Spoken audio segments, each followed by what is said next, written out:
Alright guys, so I've had the iPhone 14 Pro for a day, and this is my honest review. It's not like I'm sponsored. I'm not eligible to be sponsored. Anyway, this is my honest review. This iPhone has been great. Honestly, I don't use the dynamic island much because most apps haven't implanted it, but it's nice to have FaceTime calls and regular calls appear up there. There's this, little bar, there's a, sound bar thing. I don't know how to call it. Like a waveform, thing when you're calling. And it's kind of like the MacBook waveform when you get a notification for calling. And I think that's really cool.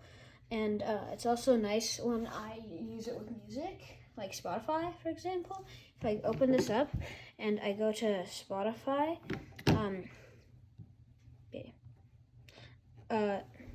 and then, for example, I'll play this song. I'll turn down the volume for copyright reasons. I can go up, and then it goes into the island, and even if I swipe this way, it goes that way. So it depends on which way I swipe, which way it'll go, which I think is really cool. Wait, let's try that again. That was really sick. And basically, I find myself using the touch and hold controls a lot more than I use the tapping controls, but I still used the tap before. And I really think the AirPlay is really useful, especially in that tab. I love how they added it just as a little feature. I think they could have added the heart for the Spotify here, but it's maybe that's in the future. Maybe that'll happen in the future. So yeah, I've really been liking it. There's a timer in the background, and it's really cool. And I love how you can pause the music, and the waveforms just stop, and it goes along with the music. And if you tap on it, you can just leave the app, and then the thing won't be in there anymore. One thing I don't like about it is, let's say I'm playing something, and I go, let's go to lock screen. Then first, it doesn't appear here. I'd like it to appear here, but I guess you'd need to see these things. But the thing that really annoys me is that if I unlock it here, it doesn't go on the dynamic island immediately. It takes some time. But I guess it's at least in the dynamic island. So if I go here, look, it'll take some time, and then I'll do it. It's kind of annoying. And that's the Spotify thing. So yeah. And that's just about the dynamic island. I've also been taking some shots with the 48 megapixel sensor, and I'm really loving how these Pro RAW shots turn out. I did a side-by-side comparison, but I'm recording with my other phone, so I can't show you the comparison right now, but I need to show you something creepy that I found. So here, where my house is, if you zoom in, you can actually see a guy wearing goggles in here. If you can't see it, then no problem. Oh wait, no, the wrong photo. Here it is. Guy in goggles is actually, I'm using the 48 megapixel thing, and here you can see that the guy in goggles is there actually, but in the other photo that I showed you, he was not there. If you want to take a look at that, if you zoom in again, he's not there anymore. You can kind of see, I don't know if that's him or if that's just some, the photo remembering stuff. I don't know, it's creepy. Anyway, I just really like how the Pro RAW photo comes out. And I'm really liking the ProRes video. And I'm not liking the maximum time 73 minutes for ProRes, but I guess I'm not going to be doing that much recording, 73 minutes. But if I do, then I might need to stop recording and then doing. And I also like the action mode here, and it doesn't. It says more light required for most of the things, so that's a downside. But it's still cool anyway. Except makes you lose a lot of the quality when you're recording.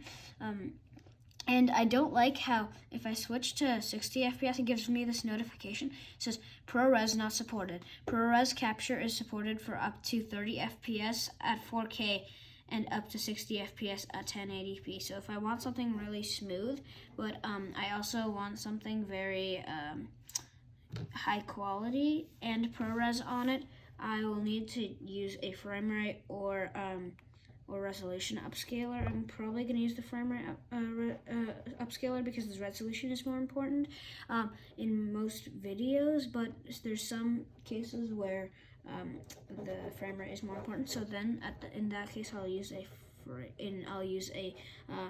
upscaler for the quality.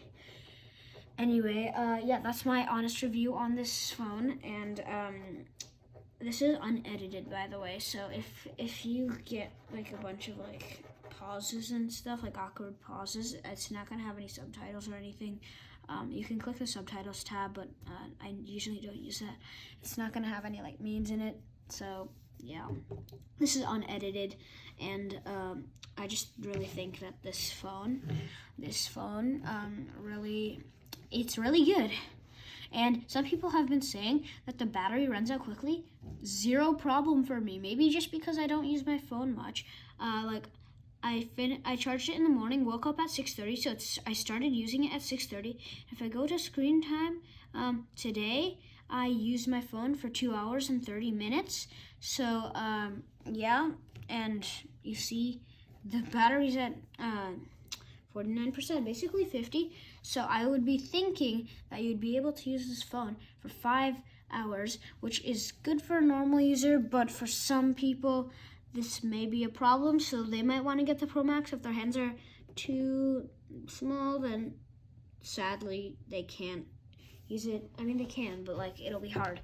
Also, on the dynamic island, I picked the Pro size because with one hand, I can reach the dynamic island easier. Like, I have small hands, but I can reach it easier than the Pro Max. I don't have a Pro Max, but I use a 13 Pro Max for reference that I don't have, but my friend has it. And basically, it's in the same area as the notch, which there was on the 13 Pro Max. So I just tried reaching up there, and my hand couldn't reach it. Even if I was like halfway here, I was like, help me, help me, help me. And then on the Pro, I can just go like, yeah, and even further, yeah. Okay, it's not working, but yeah. Also, I love how when I tap it, it just jiggles a tiny bit. If you go in, and you can see that it jiggles a tiny bit. Yeah. It's really cool. Anyway, thanks for watching, guys. I really hope you liked the video, and I hope this helps you to decide if you're going to buy a 14 Pro, 14, or 14 Pro Max.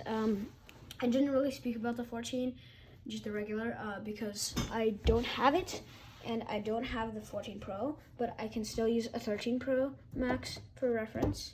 And I have a 14 Pro. Sorry. Okay, let me rephrase that.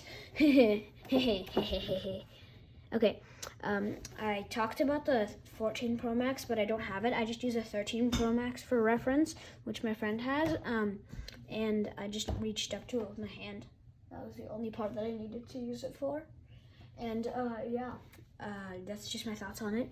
I didn't have the 14, so I couldn't talk about it.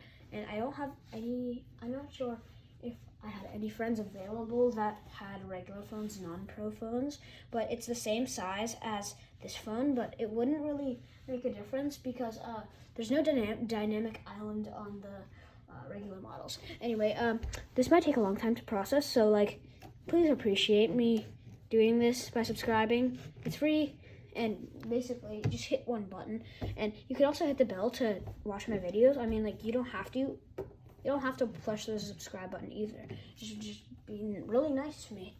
And yeah, thanks for watching, guys. Wait, before we go, always on display. I'm gonna keep it on. Tell me your thoughts. Also, if I turn off the light, it dims. Okay, that's not a good example. If I use studio light, it turns up. If I use regular light after that, it tones itself down. And I really like the animation of this going up and down. So, like when it always on display, it's really smooth. One thing I don't like is when I press this, it's really delayed before it goes to the always on display, but I guess that happens because of the 1 Hz screen, so it will take about a second to do, but yeah. I think it's great, the always on display. Anyway, thanks for watching, guys, and I'll see you in the next, should I say episode or video? I'll just say video. I'll see you in the next video. Bye.